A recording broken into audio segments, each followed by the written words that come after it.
Hello, everybody. Welcome to Tosado Presents Adagio Teas 24 Days of Tea, Day 16. So, we're going to get right into it today. I have a good feeling for this one. Um, as always, for the new viewers, these things are a huge pain to get out when they're in there. And so, I do my best to not spoil it. Sometimes I see it, sometimes I don't. Sometimes I just pretend I don't. But I'll open it ahead of time, lean it away, because otherwise it is a huge mess. Things get moved around. It's impossible. I can barely get it out with two hands. I could never do it with one while holding the camera. So let's get right into it. Today we have Raha. Oh no, that's Raja Oolong Chai.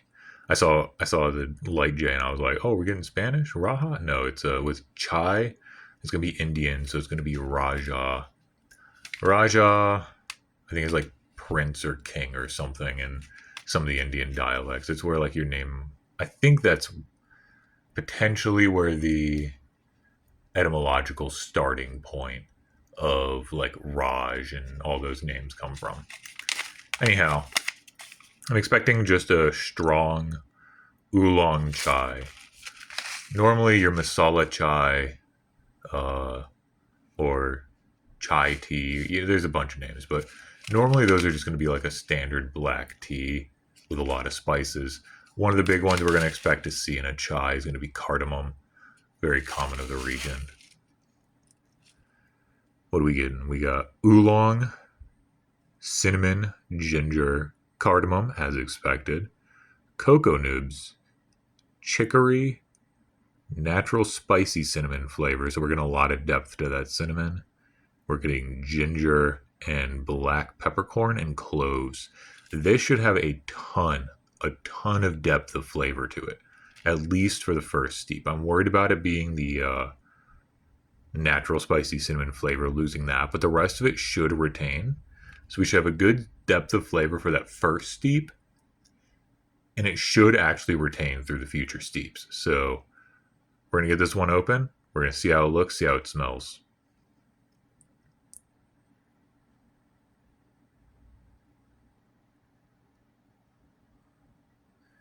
And we are open. We're going to take a look. So I can already smell it from here. It's really, really strong. Okay.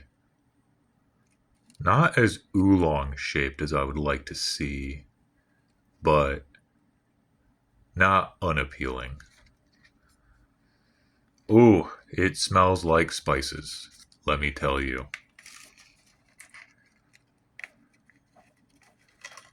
So today we're going to be brewing in my little Jean. No, this isn't Jiangxin clay. I I've said this like 8 times. I swear, as soon as I'm done recording this one, I'm looking up the type of clay this one is so I can name it properly. But I'm gonna do it in there. As always, has a little natural filter.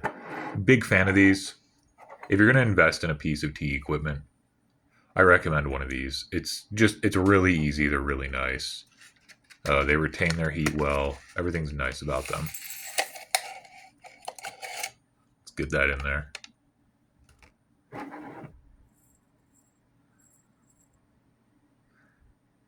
Looking good.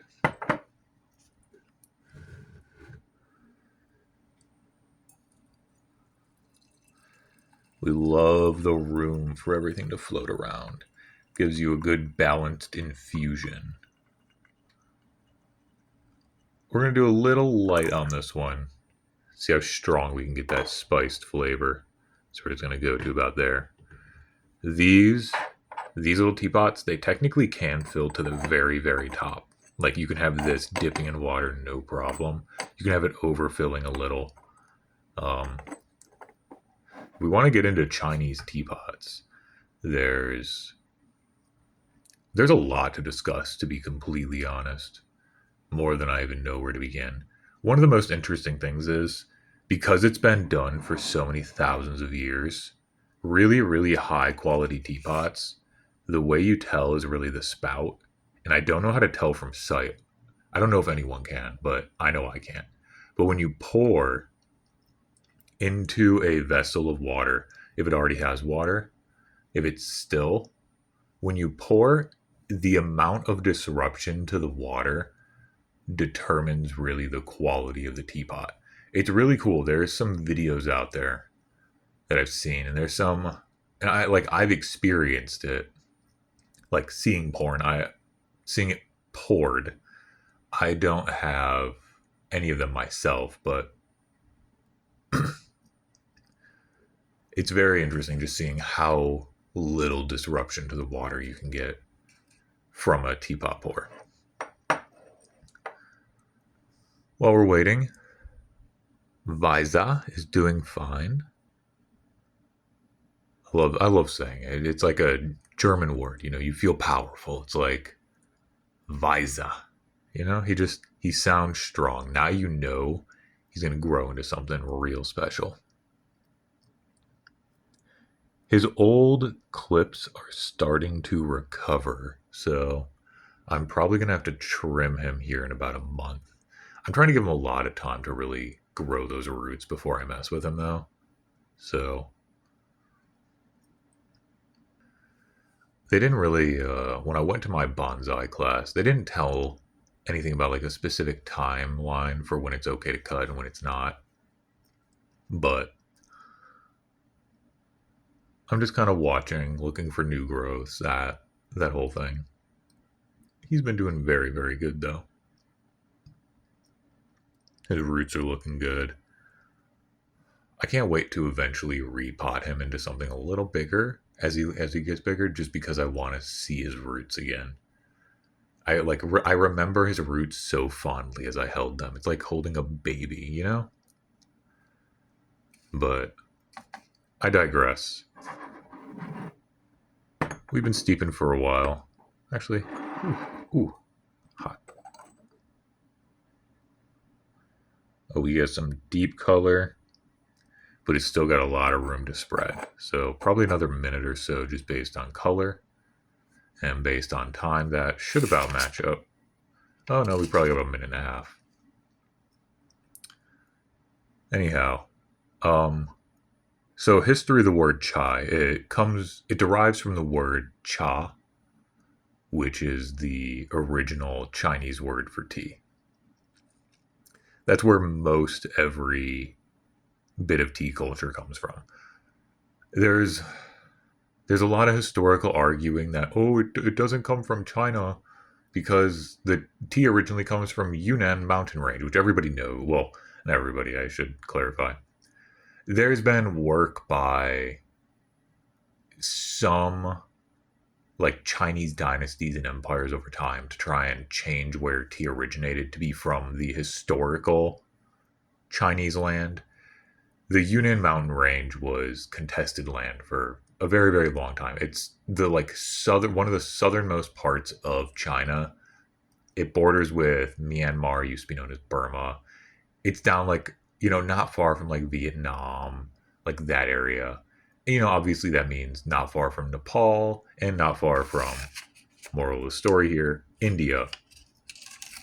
And the cultivations go back, thousands of years. There are tea trees in the Yunnan mountain range that are easily, like, verifiably 600 to 800 years old. Allegedly, there's some that are over 1,000. So it's been a very, very long time. And a lot of the writings date back to the BC eras. I believe they want to say 2000 BC is the current rough timeline for really the beginnings of tea in that area. Really rich history. And oolong, and obviously, oolong, a little different from your normal tea. So in that area, there's a region called Pu'er, which is where we get our Pu'er tea. And that's my personal favorite kind of tea, surprisingly. But that is arguably the historic first way that tea is ingested as a drink. Before that, it was likely eaten as a vegetable. It's a leaf, So it makes sense that it would be eaten as a vegetable. Even in Myanmar, there's like tea leaf salad and stuff like that that exists today that uses like fermented tea leaves and stuff. So a lot of history of tea. We'll get into that. I think another brew. I think I'm gonna get ready to pour this one and get around to tasting. If anyone wants a little more tea history, just hit me up in the comments section. As always, don't forget to like and subscribe.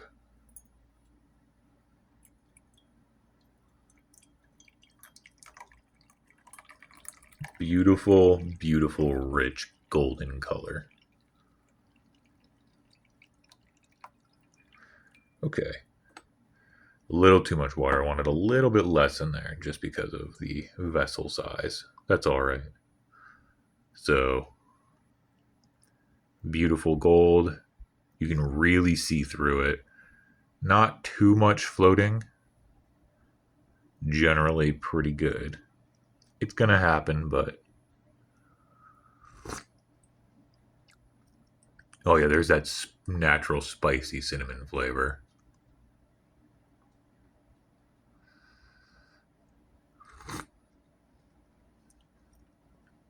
Oh, yeah, there's all those spice notes. We're getting that clove, we're getting that cinnamon, especially that cinnamon flavor. It's almost a little overbearing on this first steep. It's kind of overwhelming a lot of the other things.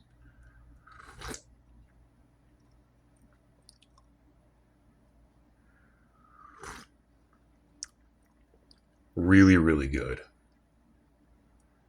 Really good. It's a chai tea. If you've had it, you kind of know the flavor you're looking at here. This one is, it definitely earned the title of Raja, though. This might be the best, like, chai I've ever had. And I'm certain that it being oolong helps with that as well. Anyway, we're going to finish that one. Probably do a second steep. Might leave an update if there's anything special about it in the comments. Thank you all for watching. As always, have a wonderful day. This was day 16. And don't forget to drink some tea.